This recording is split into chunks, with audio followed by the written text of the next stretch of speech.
Hi అండి, అందరికీ good evening. ఈరోజు సండే స్పెషల్గా మా ఇంట్లో బిర్యానీ చేశానండి. బిర్యానీ చేసిన తర్వాత స్టమక్ అనేది చాలా ఫుల్గా అనిపించింది. ఎవరైనా బిర్యానీ చూస్తే వదులుతారండి? ఎవరు వదలరు. సరే, నేను ఈవినింగ్ ఎఫ్రెష్తో పాటు 2 స్పూన్ ఎఫ్రెష్, 1 స్పూన్ ఫైబర్ వేసి తాగానండి.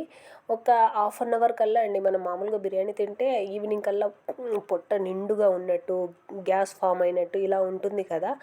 అలా ఉన్నప్పుడు మీరు ఇలా 2 స్పూన్ ఎఫ్రెష్లో 1 స్పూన్ ఫైబర్ వేసి తాగండి. అసలు ఎలా ఉంటుందంటే అసలు మిర్యాక్కల్ అండి. నాకైతే చాలా చాలా హ్యాపీగా ఉంది. ఎవరికైనా ఇలా ఉన్న వాళ్ళు ఒక్కసారి ట్రై చేసి చూడండి, మీకే మంచి రిజల్ట్స్ అనేది తెలుస్తుంది. ఎవరికైనా హెర్బల్ లైఫ్ న్యూట్రిషన్ కావాలి, అసలు హెర్బల్ లైఫ్ ఏంటి, అసలు హెర్బల్ లైఫ్ వాడటం వల్ల బెనిఫిట్స్ ఏంటి, ఎలా బరువు తగ్గుతారు, ఇలాంటి విషయాలు తెలుసుకోవాలంటే కాంటాక్ట్ కండి. నేను వివరంగా మీతో ఫోన్లో మాట్లాడతానండి. అసలు అసలు ఇది నేను ఎప్పుడు తాగలేదండి. ఈవినింగ్ ఎఫ్రెష్లో నేను ఎప్పుడు ఫైబర్ వేసి తాగలేదు. మార్నింగ్ తాగేదాన్ని, కానీ ఇలా ట్రై చేశాను. చాలా చాలా బాగుంది. మీరు కూడా ట్రై చేయండి. ఓకే అండి, మరో మంచి వీడియోతో మళ్ళీ